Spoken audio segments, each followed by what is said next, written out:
Maya Rodriguez sat in the very back corner of the classroom, her pen moving quickly across the pages of her notebook. The advanced combat theory class was loud today, filled with the sounds of alien voices discussing battle strategies and war stories. She kept her head down and wrote everything the teacher said, word for word. The Zephyrians sat in the front rows, their crystal-like skin catching the light from the ceiling. They were tall and strong, with natural armor that could stop host weapons. When they talked, everyone listened. When they moved, the ground shook under their heavy steps. They never looked back at Maya or any of the other humans in the class. Commander Thex stood at the front of the room, his scarred face showing years of real battles. He was a Cronin, which meant he was built like a tank and twice as tough. His voice carried across the room as he talked about the most dangerous creatures in the galaxy. The apex predators of the outer worlds, Commander Thex said, are not just animals. They think, they plan, they hunt with purpose.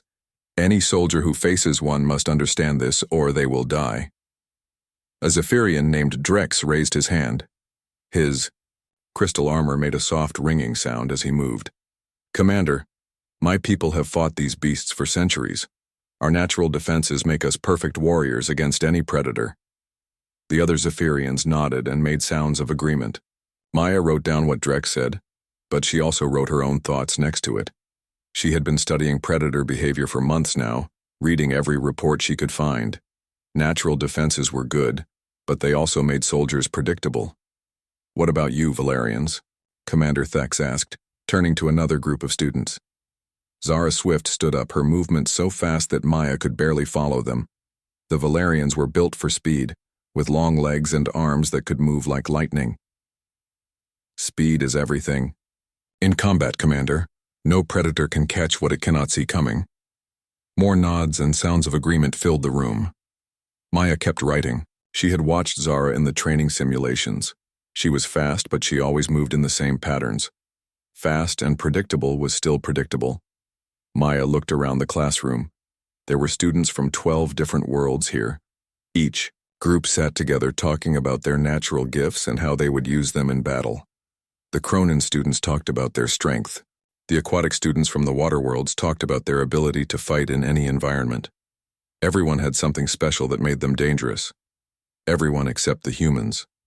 Maya was one of only 5 humans in the class of 40 students. The others sat scattered around the room, trying to fit in with different alien groups. They nodded along when others talked, but they rarely spoke up themselves. Maya understood why. What could humans say? They were not the strongest or the fastest. They had no natural armor or special abilities. They were just average. Now, Commander Thex continued, let me tell you about a creature from the Kepler system, the Shadow Maw. It stands 12 feet tall and can tear through metal with its claws. It can become invisible by changing its skin color. It hunts by learning the behavior of its prey. Maya's pen stopped moving. She looked up from her notebook for the first time in the class. A predator that learned behavior patterns. That was interesting, very interesting. Drex laughed, a sound like breaking glass. Any creature that faces Zephyrian crystal armor will learn quickly that it made a mistake. Speed would end the fight. Before it began, Zara added. No creature can adapt to what it cannot track. Maya wanted to raise her hand. She wanted to ask questions about the Shadow Maw's hunting patterns, about how it learned, about what mistakes its prey made that got them killed. But she knew what would happen. The aliens would look at her like she was wasting their time. The dared human asking questions about things she could never face herself. So she kept quiet and kept writing. Commander Thex began assigning partners for the next simulation exercise. Maya watched as he paired students together, always matching similar skill levels. The Zephyrians got other strong fighters. The Valerians got other fast movers. Maya knew she would be picked last, like always. Rodriguez, Commander Thex called out. Maya looked up. You will work with Chen and Blake. Maya nodded and looked around for her partners. Danny Chen was a human from the mining colonies. Quiet and careful. Lisa Blake was also human from one of the farming worlds. Maya had worked with them before. They were good people, but the alien students saw them as the leftover team. The group of humans who got paired together because no one else wanted them. As the class ended, Maya gathered her notebook and headed for the door. She walked past groups of alien students talking about their upcoming simulations, making plans and sharing strategies. None of them looked at her or her partners.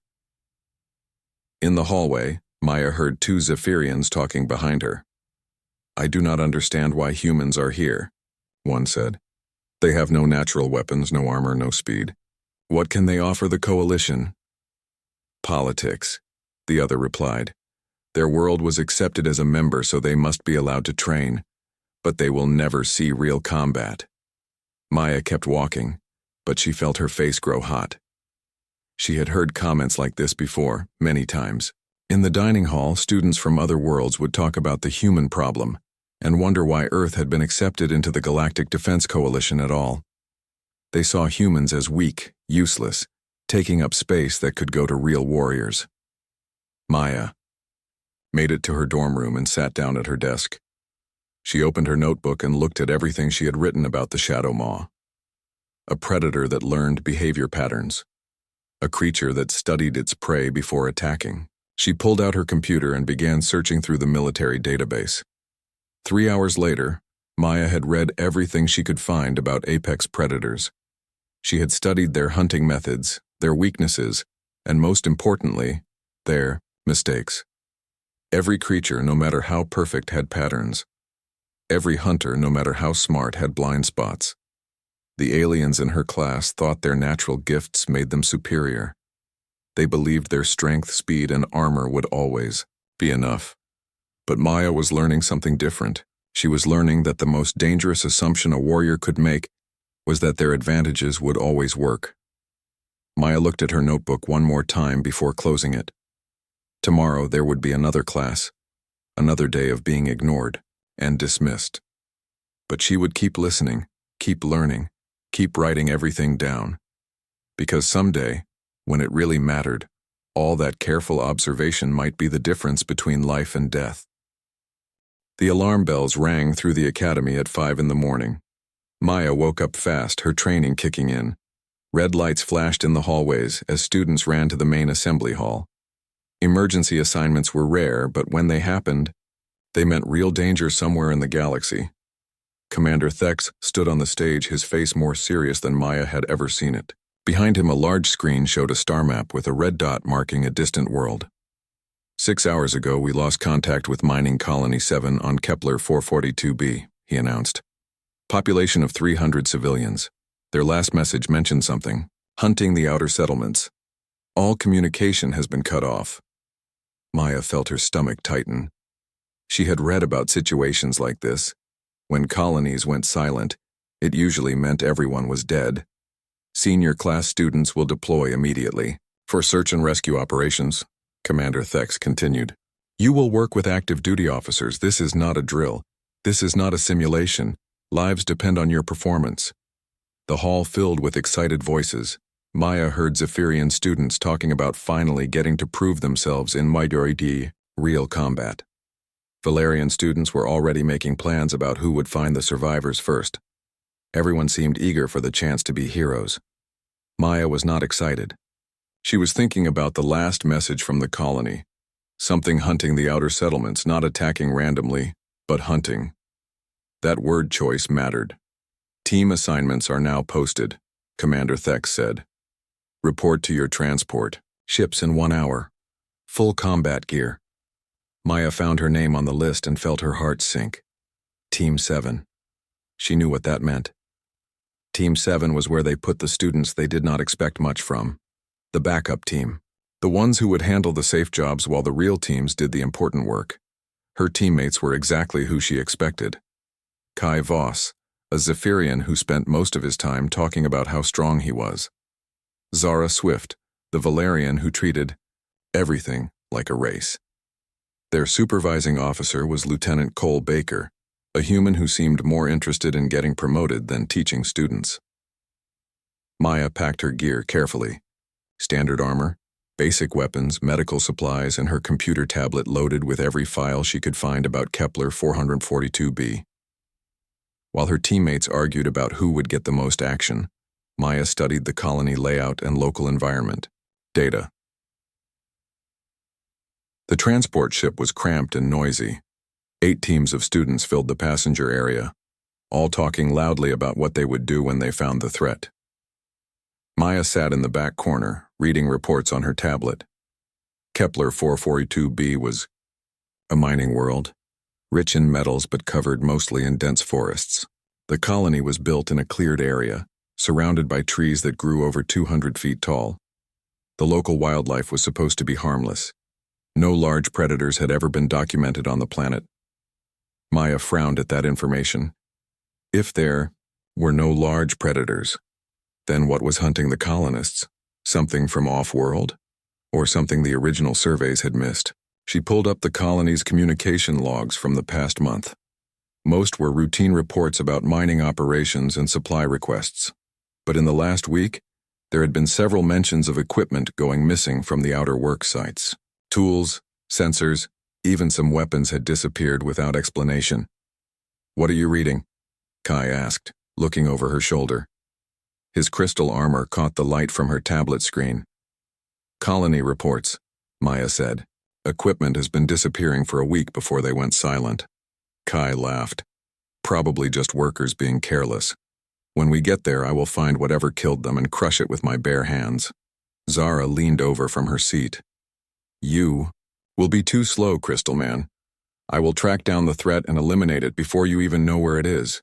Lieutenant Baker looked up from his own tablet. "Both of you need to focus on the mission. We are there to find survivors, not to compete for glory." But Maya could see in his eyes that he wanted glory too. This was his chance to lead a successful rescue operation and get noticed by his superiors. Maya went back to reading.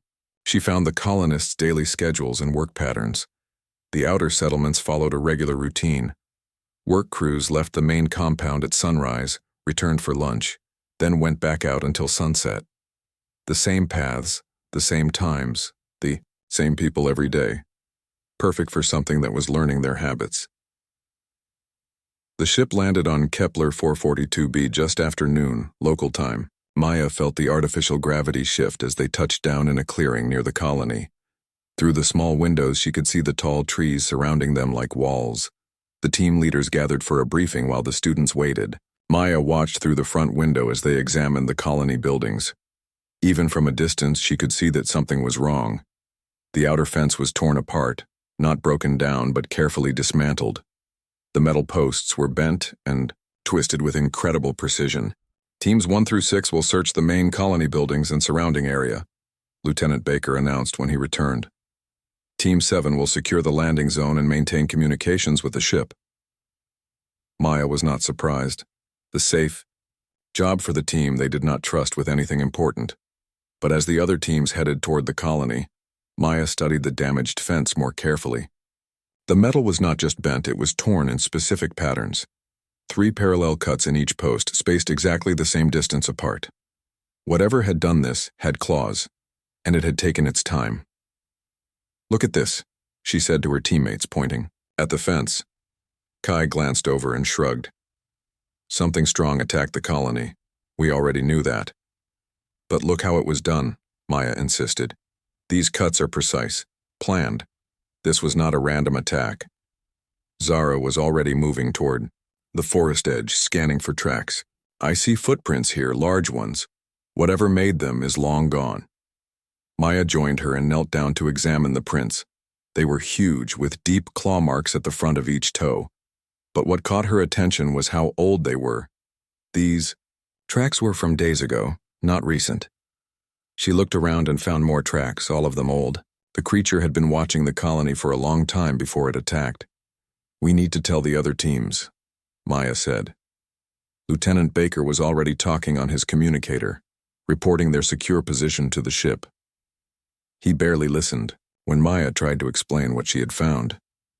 "The other teams have their orders," he said. "Our job is to stay here and maintain the perimeter." Maya felt frustrated but not surprised.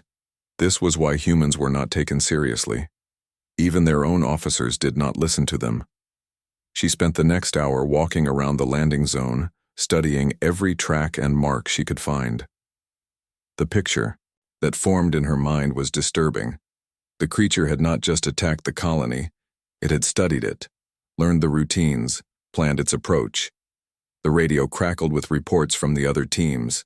No survivors found in the main buildings. No bodies either. Just signs of a struggle and then nothing.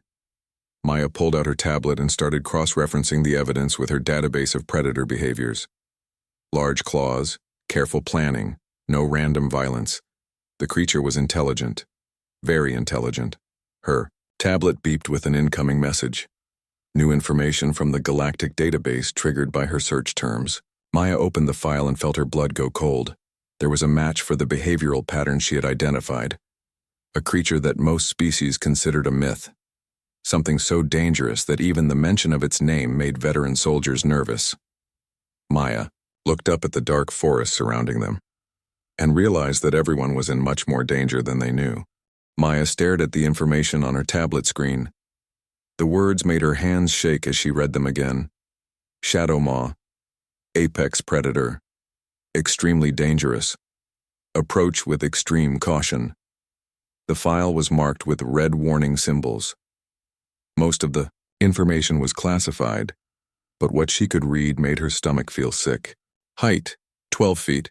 Weight, estimated 800 pounds. Primary weapons, retractable claws capable of cutting through reinforced steel. Special ability, adaptive camouflage rendering subject nearly invisible. But the part that scared Maya the most was in the behavioral analysis section. Intelligence level, comparable to sentient species. Hunting pattern, extended observation of prey followed by systematic elimination. Known to study prey behavior for days or weeks before attacking. Maya looked up from her tablet at the dark forest around them. Somewhere in those trees was a creature that had been watching the colony for who knows how long. Learning their routines. Planning their deaths. She ran over to Lieutenant Baker, who was still talking on his communicator with the ship. "Sir, we have a problem," Maya said, holding up her tablet. "I think I know what attacked the colony." Lieutenant Baker held up his hand to stop her. "Not now, Rodriguez. I am getting updates from the other teams." "Sir, this is important. The creature we are dealing with is called a Shadow Maw. It is extremely dangerous and very smart. The other teams need to know." Lieutenant Baker looked annoyed. "Rodriguez, stop reading scary stories on your tablet and focus on your job. Whatever attacked this colony is probably dead or long gone by now." Maya felt her face get hot. "Sir, with respect, the evidence shows that this creature has been studying the colony for weeks. It knows how we think and how we fight. The other teams are walking into a trap." "That is enough," Lieutenant Baker snapped. "You are a student, not a field analyst. Stay at your post and stop bothering me with wild theories." Maya wanted to argue, but she knew it would not help. Instead, she walked back to her position and tried to contact the other teams directly on her communicator. But her student access codes did not let her reach their command frequencies. Kai walked over, his crystal armor making soft ringing sounds. "What has you so worried, human? You look like you have seen a ghost." "We are not dealing with a normal predator," Maya said. "This thing is smart. It plans its attacks. It has been watching this colony for a long time." Kai laughed. "Even if that is true, what could it do against Zephyrian armor? My people have fought creatures like this for thousands of years. Natural crystal plating makes us nearly invulnerable." "That is exactly the problem," Maya said. "You think like every other Zephyrian. You rely on your armor and strength. But what if the creature has already learned how to fight Zephyrians? What if it knows your weaknesses?" Kai's expression changed. For a moment he looked uncertain. Then he shook his head. "Impossible. Zephyrian combat techniques are perfect. We have no weaknesses." Maya sighed. This was why humans were ignored. Everyone else was so confident in their natural abilities that they could not see the dangers of being predictable. Zara ran up to them, moving so fast she was almost a blur. "I found something," she said, breathing hard. "Deep in the forest. Claw marks on the trees, but they are arranged in patterns, like symbols." Maya felt a chill run down her spine. "Show me." Zara led them into the forest along a barely visible path. About 50 yards from the landing zone, she stopped at a massive tree. The trunk was covered in deep scratches, but Maya could see that Zara was right. They were not random. The marks formed shapes and lines that looked almost like writing. It is marking territory, Maya said, studying the patterns. But more than that, these marks are a message. A message saying what? Kai asked. Maya traced one of the scratched symbols with her finger. I think it is saying that this is its hunting ground, that everything here belongs to it. Her communicator crackled with static. Then she heard Lieutenant Baker's voice, urgent and scared. All teams, we have a situation. Team 3 is not responding. Last communication was from Sector 7 near the main compound. Maya, Kai, and Zara looked at each other. Team 3 was made up of some of the best students in their class. 2 Zephyrians, 2 Valerians, and a Cronin, led by Captain Torres, a veteran officer with 20 years of combat experience. Team 4, proceed to Team 3's last known position, came another voice over the radio. All other teams maintain current positions and report status every 10 minutes. Maya grabbed her communicator. Lieutenant Baker, sir. Team 7 requesting permission to return to base immediately. I believe the creature is still active and extremely dangerous. Negative, Team 7. Maintain your position. Probably just equipment failure. But Maya could hear the worry in his voice. He knew something was wrong too. 20 minutes later, the radio crackled again. This time the voice was panicked. Mayday, Mayday, this is Team 4. We found Team 3. They are all dead. Repeat, Team 3 is down. Something killed them all. The voice cut off with a scream. Maya felt her heart pounding. 6 students and an experienced officer, dead in minutes. The Shadow Maw was not just hunting randomly. It was working its way through the teams one by one. All teams, emergency withdrawal to the landing zone, Lieutenant Baker ordered. Move fast and stay together. Maya looked at the claw marks on the tree again. The creature had been planning this from the beginning. It had let them spread out across the colony, dividing their forces. Now it was picking them off group by group. We need to get back to the ship, Maya said. Right now. But as they started running back toward the landing zone, Maya heard something that made her stop. A sound like branches breaking, but rhythmic, deliberate. Something large was moving through the forest, and it was not trying to be quiet. It is coming, Maya whispered. Kai raised his arms, his crystal armor forming protective plates across his chest and shoulders. Let it come, I am ready. Zara crouched low, her body tensing for rapid movement. I can outrun anything on 4 legs. Maya looked at both of them and realized they still did not understand. The Shadow Maw was not just another creature they could fight with their natural abilities. It was something that had studied their species, learned their fighting styles, and planned how to kill them. The sound in the forest got closer. Maya could hear her own heartbeat in her ears as she tried to think of a way to survive the next few minutes. In her tablet, the file on Shadow Maws had one final note that she had not had time to read before. She looked at it now as the creature approached. Survival rate against Shadow Maw attacks, less than 5%. Recommended action, immediate evacuation of all personnel. Do not attempt direct combat. Maya looked up from her tablet as the forest around them went completely silent. Even the wind seemed to stop. The Shadow Maw had arrived. The silence in the forest felt like death itself. Maya crouched behind a fallen log, her heart beating so loud she was sure the creature could hear it. Kai stood in the open area, his crystal armor gleaming in the filtered sunlight. Zara moved, in small circles, her body ready to run in any direction. Maya pulled out her tablet and quickly scrolled through everything she had learned about the Shadow Maw. There had to be something useful, some weakness she could find.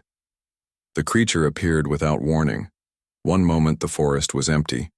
The next moment, a 12-foot monster stood 20 feet away from them. Its skin changed colors like liquid, shifting from brown to green to match the trees around it. Maya could barely see it even when she knew exactly where it was. Kai let out a war cry and charged forward. His crystal armor formed sharp points on his fists as he ran. For Zephyr, he shouted. The Shadow Maw watched him come. Its head tilted, slightly like it was curious about what Kai would do. Maya realized with horror that the creature was not surprised. It had been expecting this exact attack. Kai threw a punch that could have shattered rock. The Shadow Maw moved just enough to let the punch slide past its head. Then it reached out with one clawed hand and grabbed Kai's arm. The sound of crystal cracking filled the air. Impossible, Kai gasped. Nothing can break Zephyrian armor. The Shadow Maw twisted Kai's arm and threw him into a tree 30 feet away. Kai hit the trunk with a sound like breaking glass and fell to the ground, not moving. Zara was already running. She moved faster than Maya had ever seen anyone move, zigzagging between trees at incredible speed. The Shadow Maw turned to watch her, but it did not chase. It just stood there waiting. Maya realized what was happening. The creature was not trying to catch Zara. It was learning her movement patterns, studying how she ran so it would know what to expect next time. Zara circled back toward the creature, pulling out a small energy weapon as she ran. She fired 3 shots while moving at full speed. All 3 shots hit the Shadow Maw center mass. The energy blast had no effect. The creature's skin absorbed the impacts like water. Zara skidded to a stop, staring at the weapon in her hand. That is impossible. These weapons can drop a charging Cronin. The Shadow Maw made a sound that might have been laughter. Then it moved. Maya had never seen anything so fast. The creature covered the distance to Zara in less than a second. One swipe of its claws sent her flying through the air. She landed hard and did not get up. Maya was alone. The Shadow Maw turned toward her hiding place. Its eyes were yellow and intelligent. Maya could see her own reflection in them as the creature studied her. It was trying to figure out what kind of threat she represented. Maya forced herself to think. Everything she had observed about this creature, everything she had read in the files. There had to be something. The Shadow Maw's camouflage was perfect, but she had noticed something. When it moved between different types of background, there was a brief moment where the colors flickered. A delay while its skin adapted to the new environment. Its speed was incredible, but it was powered by specialized muscles. The creature had to breathe in a specific pattern to maintain that speed. She had seen it during the fight with Kai and Zara. Most importantly, its intelligence made it overconfident. It had studied how Zephyrians fought, how Valerians moved, how standard military weapons worked. It had planned for all of those things. But it had never studied how Maya fought, because Maya had never fought like anyone else. The creature started, walking toward her hiding place. Each step was deliberate, calculated. It was not in a hurry because it knew she had nowhere to run. Maya looked around desperately for anything she could use as a weapon. Her standard energy pistol would be useless. But there was something else, a mining laser that had been dropped by one of the colonists. It was more powerful than a military weapon designed to cut through solid rock. She also saw a piece of reflective metal from some broken equipment. An idea formed in her mind. Crazy, but it might work. The Shadow Maw was 10 feet away now. Maya could smell it, a scent like old blood and wet earth. Its claws extended from its hands, each one as long as her forearm. Maya waited. The creature took another step, and she saw its breathing pattern change. It was preparing to attack, which meant its muscles were tensing in a specific way. The Shadow Maw raised its claws and stepped forward into a patch of sunlight. Its camouflage flickered as it adapted from the dark forest shadows to the bright light. That was the moment Maya had been waiting for. She grabbed the piece of reflective metal and angled it to catch the sunlight, throwing a bright beam directly into the creature's eyes. The Shadow Maw's camouflage system, confused by the sudden change in light patterns, flickered and failed for a split second. At the same time, Maya rolled out from behind the log and grabbed the mining laser. The Shadow Maw was committed to its attack, its breathing locked in the pattern needed for maximum speed. It could not dodge. Maya aimed for the base of the creature's skull, where she had read that all predators kept their primary nerve clusters. The mining laser fired with a sound like thunder. The beam cut through the Shadow Maw's neck in a fraction of a second. The creature's yellow eyes went wide with what might have been surprise. Then it collapsed, its massive body hitting the ground, with a crash that shook the trees. Maya sat on the ground, still holding the mining laser. Her hands were shaking so badly she could barely keep her grip on it. The most dangerous predator in the galaxy lay dead 10 feet away from her. It had taken exactly 10 seconds. Lieutenant Baker's voice crackled over the radio. Team 7, report your status immediately. Maya looked at the dead Shadow Maw, then at Kai and Zara, who were both starting to move and groan. They were hurt but alive. She picked up her communicator with trembling hands. Team 7 reporting. Threat eliminated. Requesting immediate medical evacuation for wounded team members. There was a long pause on the radio. Team 7, did you say threat eliminated? Maya looked at the creature that had killed trained soldiers and experienced officers. The apex predator that was supposed to be nearly impossible to defeat. Confirmed. Shadow Maw is down. Maya Rodriguez reporting successful termination of hostile target. Another long pause. Rodriguez, did you just say you killed a Shadow Maw? Maya stood up on shaky legs and walked over to check on her teammates. Yes, sir. I did. The medical transport arrived 3 hours later. Maya sat next to the dead Shadow Maw still holding the mining laser. She had not moved much since the fight ended. Every time she looked at the creature's body, she could barely believe what had happened. Kai was conscious now, his crystal armor cracked but mostly intact. Zara had a broken arm and several cuts, but she would recover. Both of them kept staring at Maya like they had never seen her before. I do not understand, Kai said for the 10th time. How did you know where to aim? How did you move so fast? Maya looked at her tablet, which still showed the Shadow Maw research files. I did not move fast. I moved at exactly the right time. Commander Thex stepped out of the transport ship, followed by a full squad of Coalition Marines. He walked over to the Shadow Maw's body and knelt down to examine it. His scarred face showed no emotion, but Maya could see surprise in his eyes. Clean kill, he said finally. Precise targeting of the central nervous system. Textbook execution. He stood up and looked at Maya. Rodriguez, I need a full report of exactly what happened here. Maya spent the next hour explaining everything. How she had identified the creature from its behavior patterns. How she had tried to warn the other teams but was ignored. How she had analyzed the Shadow Maw's abilities and found the weaknesses that others missed. Commander Thex listened without interrupting. When Maya finished, he was quiet for a long time. Cadet Rodriguez, he said finally. In 30 years of military service, I have never heard of anyone killing a Shadow Maw in single combat. Most soldiers who encounter one do not live to report it. I was lucky, Maya said. No, Commander Thex shook his head. Luck had nothing to do with this. You studied your enemy. You planned your attack. You executed it perfectly. That is not luck. That is skill. The news of Maya's victory spread through the academy faster than a wildfire. By the time she returned to campus, everyone knew her name. The quiet human student who sat in the back of the classroom had killed a legendary predator that veteran warriors feared to face. Maya found this attention uncomfortable. She had not fought the Shadow Maw to become famous. She had fought it because it was trying to kill her and her teammates. But everywhere she went, other students stared at her. Some looked impressed, others looked confused, like they could not understand how a human had accomplished something their own species could not. The real change came in her classes.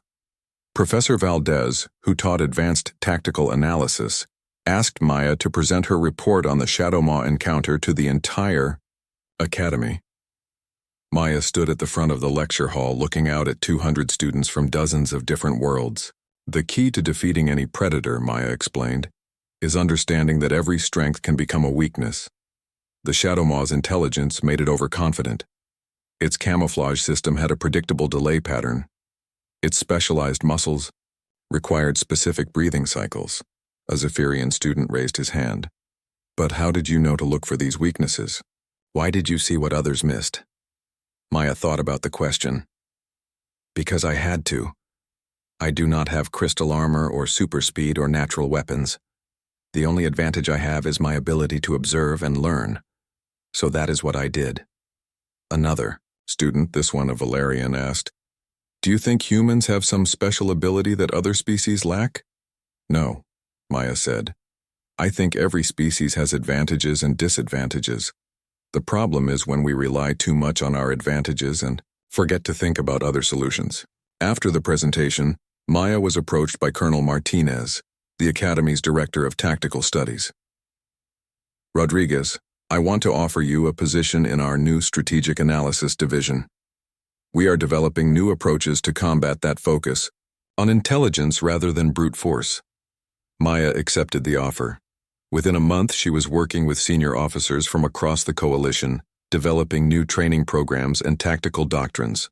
Her methods became known as human protocol, the practice of studying enemy behavior patterns to find exploitable weaknesses. The program was not just for humans. Students from every species learned to think beyond their natural abilities. Zephyrians learned that armor was not always enough.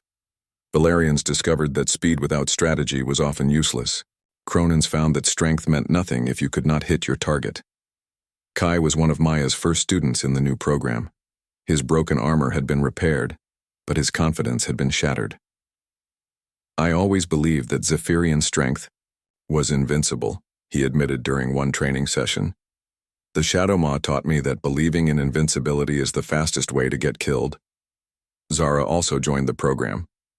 I was so focused on being faster than everyone else that I never learned to think about why I was running, she said. Speed without purpose is just running in circles. Maya's influence spread beyond the academy. Coalition military units across the galaxy began adopting human protocol tactics. Instead of relying purely on their species' natural gifts, soldiers learned to study their enemies, identify weaknesses, and plan their attacks accordingly. The mining colony on Kepler 442b was rebuilt. A memorial was erected for the colonists who had died and the academy students who had lost their lives fighting the Shadow Maw.